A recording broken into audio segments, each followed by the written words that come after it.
Well, Mark, before we talk My Wish, it's been a phenomenal start to the season for you. How does it feel to be top of the pops? It's a pretty good position to be in, but look, the couple of seasons I've been here so far, the trainer in front in December hasn't been the same trainer in front at the end of the season. But look, you can send your horses out there in as good a condition as they can be, and they've done a good job.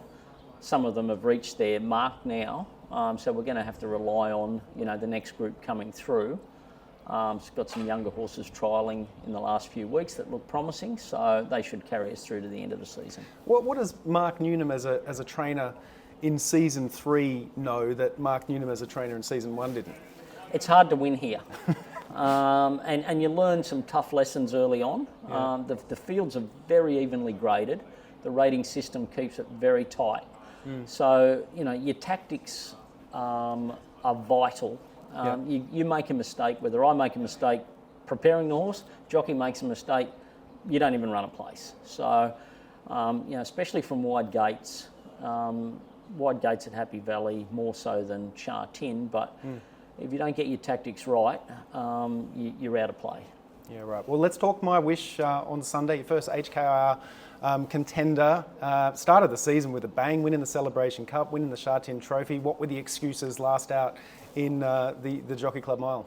Oh, look, I think just too long between races. 5 weeks is too long for him. He was just too fresh. So, he pulled in the run, which is not something he normally does, especially on a strong speed. He's raced, second up he raced on a strong pace, but relaxed and then still had a good kick at the finish. And that was off a 3-week break. The 5 weeks he was just too fresh, and it took away from his finish. He ran well, he only got beaten a length and ran 4th. But when they're $1.40, everyone expects them to win, including us. But I could see why he didn't. He comes into Sunday with a good bit of work under his belt in the last couple of weeks. He's done well, and he gets 3 weeks in between, which is probably the ideal setup for him. You mentioned that strong speed and the fact that he was still there abouts and 4th, and a lot of the others that were on the speed tailed off. That's got to be another positive heading into this? Oh, it is. I mean, he still ran very well. It's just, the expectation when you're that price is that you'll win. So there's a level of disappointment from everybody when the horse doesn't. But when you go back and look at it and speaking with Luke, we understand why he didn't win. And Sunday is his grand final. Yeah. So we'll be going there, in peak condition. We'll need a good barrier, which will be a help, but there won't be any excuses fitness-wise. Took a peach of a ride from J-Mac to beat you on Galaxy Patch. Voyage Bubble also coming back from the Cup down to the Mile. Are they the two main dangers in your eyes? I'd say so. If you look at the history of the race, Hong Kong certainly dominate in this race, and the best horses in Hong Kong have won it and win it regularly and more times than once. Your Golden 60s Voyage Bubbles.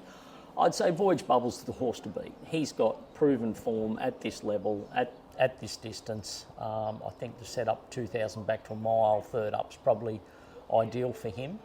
When we met him second up, we did have a race fitness advantage and a 20-pound advantage. So we lose that this time. But look, my horse is the horse on the up still, I think. He's going to have his best 12 to 18 months coming up. Whereas Voyage Bubble, he's probably reached his peak now at his age, but he's still a very, very good horse. Right. Now, when you joined us on the Hong Kong Racing North America show earlier in the year, you were telling us that you're still writing work. Our audience may not have known that you used to be a very successful jockey in Australia. Are you still jumping on board horses here now? And have you got on board My Wish in the mornings? Yeah, no, I still ride. I don't ride My Wish, and not he's. Luke rides him each of his gallops, and I'll leave his track rider on him the rest of the time. They're all getting on well, so there's no need for me to interfere. Yeah. As much as I'd like to give him a little bit of a test, and I may well do before his career's over. Yeah. But no, I tend to ride a few of the newer horses coming through, so I get a bit of a feel for those, and just see where they're at. Sometimes it's not your best horse that needs help. It's your horse coming through, or I need to find out why a horse isn't performing. Right, yep. What would it mean to you, Mark, to take down this race here on Sunday, right behind you? Oh, it'd be pretty special. I've been coming to Hong Kong for a long time, for this week, you know, a long time before we moved. And it was one of the bucket list items really I wanted to tick off when I moved here. You know, the three things were to try and win the Trainers' Championship, win one of the international Group 1s here in December, and win the Derby. So we've got a few things to do yet. You could do all three over the next few months. You never know. Well, I'd like to get it out of the way quickly, but then I know what I'm like. I'll need to win it twice after that. So we hope we'll get it done once, and then we'll worry about doing it again. Well, all the very best with my wish on Sunday. We wish you the best of luck. Thank you.